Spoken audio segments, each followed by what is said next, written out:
Hola, buenas tardes. Mi nombre es Brian Madrid Salvatierra, soy estudiante del Centro de Formación Técnica CENCO de la carrera Trabajo Social a nivel TNS y voy a realizar mi video examen del ramo de legislación familiar. Voy a empezar con la pregunta número 1. ¿Qué son los tribunales de familia? Los juzgados o tribunales de familia son órganos jurisdiccionales que forman parte del sistema chileno. Se encuentran ubicados en el lugar más bajo de la estructura jerárquica del Poder Judicial. Fueron creados bajo la Ley 19.968 sobre tribunales de familia y empezaron a funcionar el 1 de octubre del año 2005. Su función y competencia se enfoca en los asuntos propios sobre el derecho de la familia. Fueron creados únicamente con el objetivo específico de entregar justicia especializada en la mediación y en la resolución de conflictos. Este tipo de tribunales vino a suplir lo que antes eran los juzgados de menores.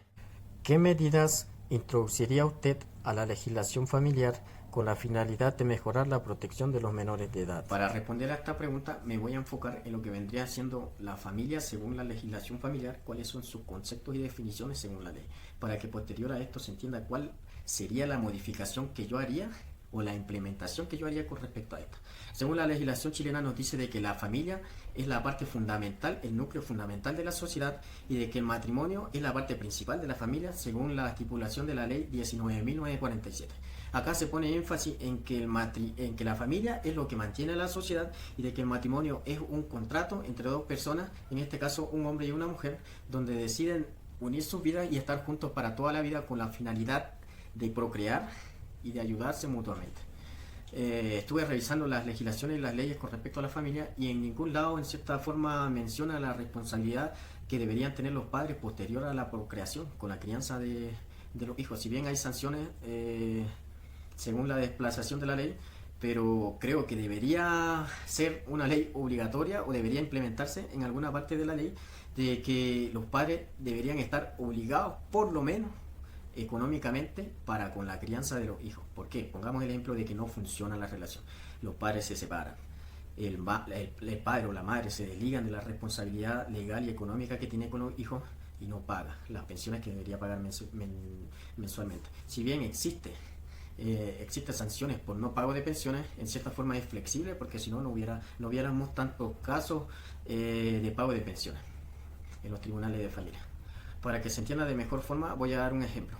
Por ejemplo, voy conduciendo mi automóvil y cometo una infracción de tránsito. Me pasa un semáforo en verde. Carabinero me ve, me saca un parte y yo personalmente tengo que acercarme a pagar esa multa que me sacaron. Pongámonos aún más extremo. Voy conduciendo en estado de ebriedad y choco. De igual forma, me sacan un parte, tengo que pagar la multa.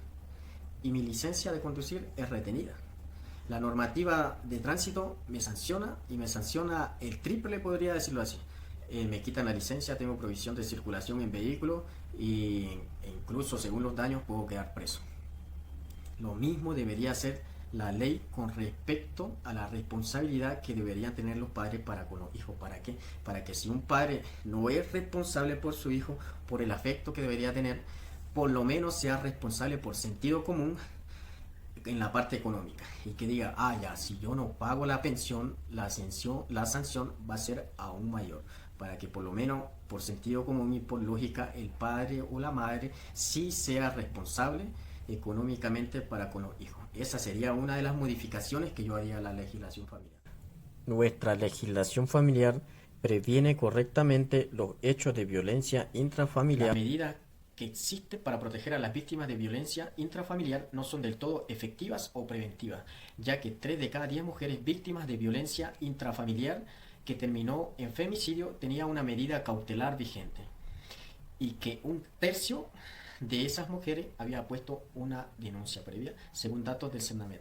También datos que nos arroja el CIPER, Centro de Investigación e Información Periodística, analizó 131 casos de víctimas de violencia intrafamiliar que terminaron en femicidio en un periodo del año 2018, 2019, 2020.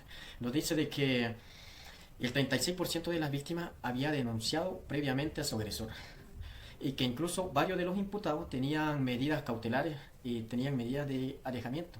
También nos proporciona datos de que en el año 2018 el 45% de las víctimas había denunciado a su agresor previamente. En el año 2019, un 36% lo había hecho. Y en el año 2020, un 25% también había denunciado a su agresor.